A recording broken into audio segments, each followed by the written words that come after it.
All right, YouTube. Once again, it's Kennard Vernon Stewart here for the podcast talking Auburn football. Go ahead and subscribe to Vernon Speak Sports. Auburn, down in the Deep South, college football is king. And on the plains of Auburn, the battle cry is War Eagle. You know, we talk about Auburn going into week 6. There's so many different ways and scenarios that you can look at Auburn's season. Number one, you talk about a team that has only one loss in the SEC so far. So you would say, hey, if they went out, they got a pretty good chance.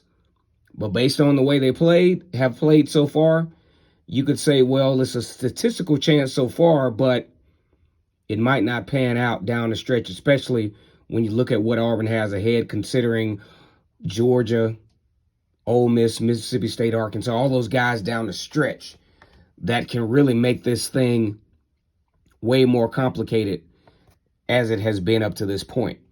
I think Auburn has ruined an opportunity to take advantage of what many teams don't get at the beginning of the season. You got a nice home game stretch, and you didn't take advantage of the Penn State, or at least splitting the Penn State LSU situation.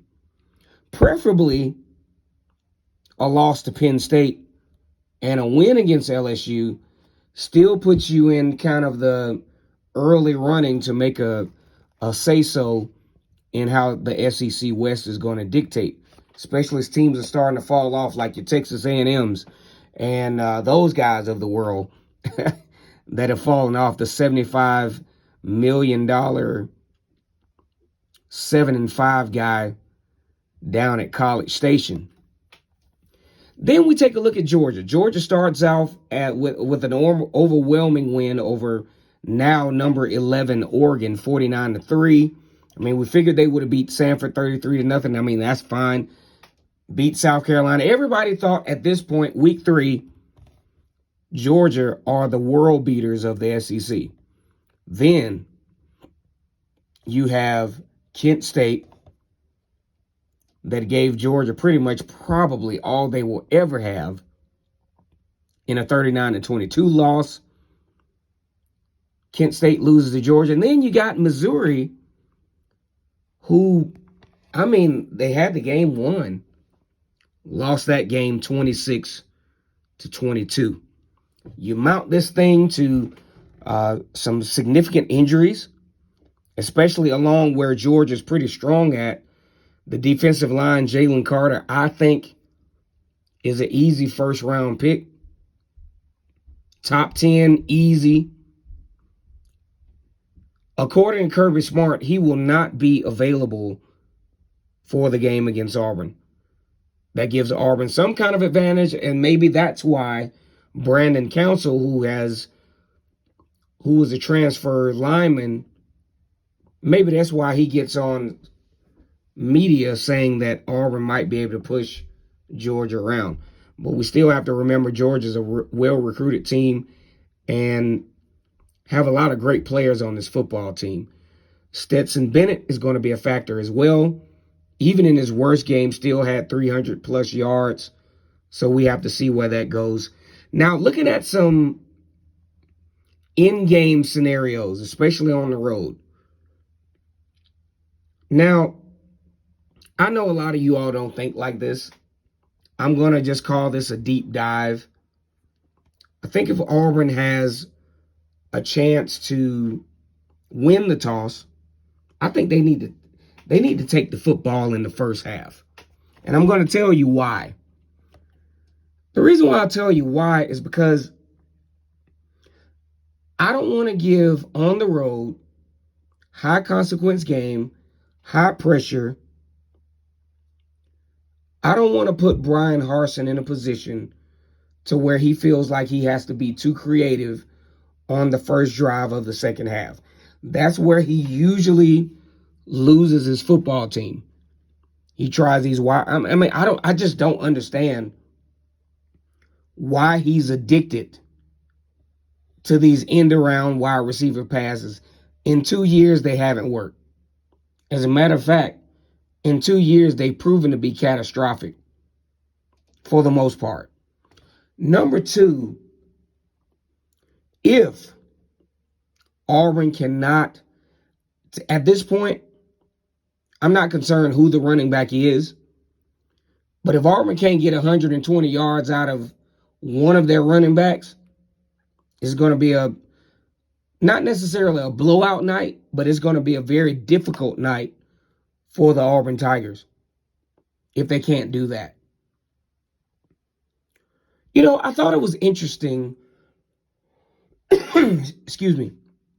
Cole Kubelic, I think one of the better analysts of the game. The guy played football before, especially played along the offensive line at Auburn back in the early 2000s. He kind of summed it up.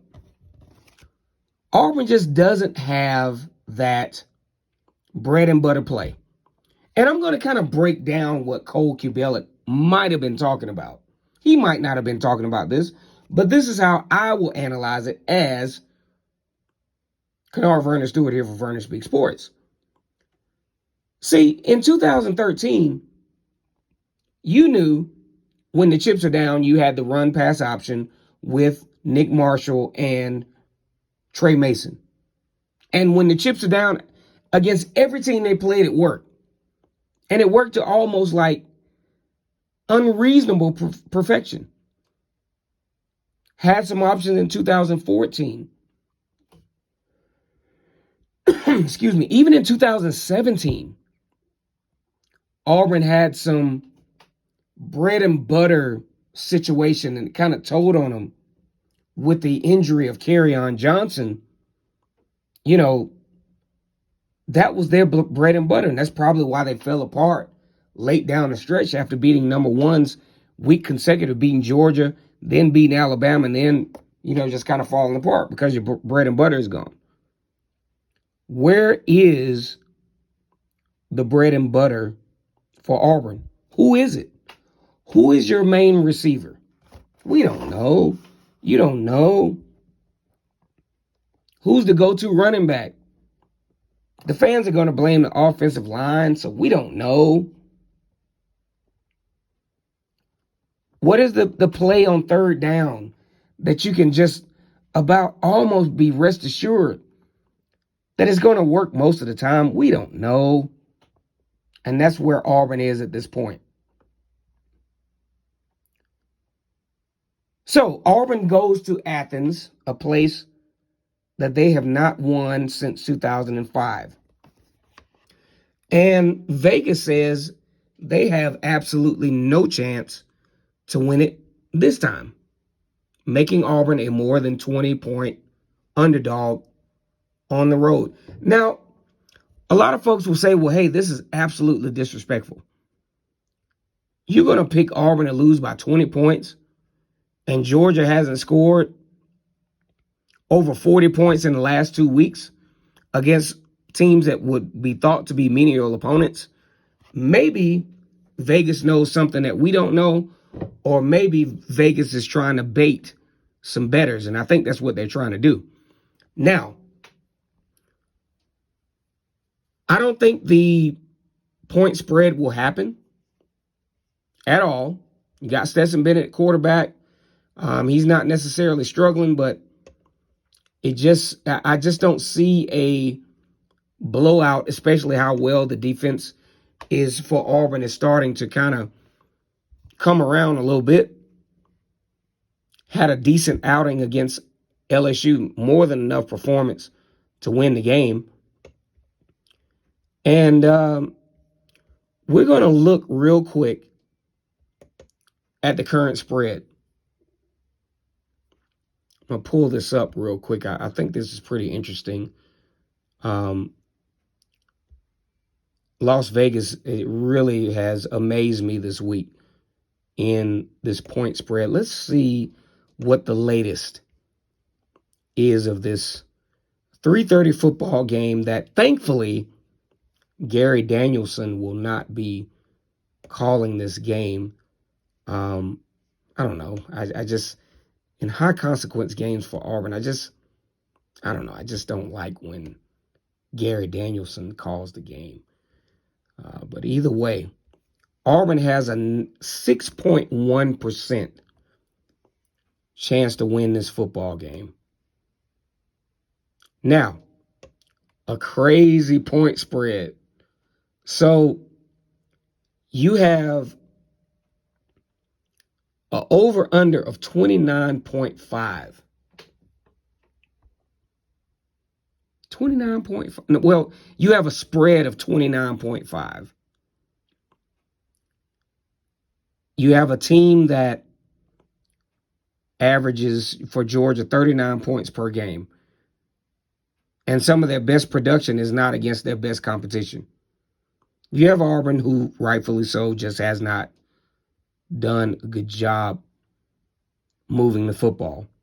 So if you look at points per game team stats, you'd say, all right, so Auburn loses the game 39-22. So that means you got to get real creative with this spread. So 39-22, of course, at that point, I take the over. But I don't expect coverage on the spread wise for this. I just don't.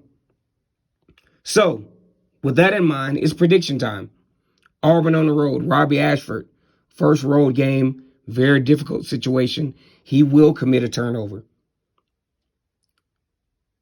Bold prediction, Auburn scores first. However, I got Georgia 28-13 in a really hard-fought football game, in a game that will continue to lead to questions as to whether Georgia is that top 5 football team that we thought they were week 1. 28-13, I think it's going to be a very entertaining football game. Now, if Robbie Ashford can pull some stuff out of the hat, or if Tank Bigsby can be what we think he is, we could be seeing something different. But this whole Vegas thing, you better really think about it. Like the video, comment, and subscribe. Georgia wins this game 28-13. And as always, it's great to be an Auburn Tiger, War Eagle.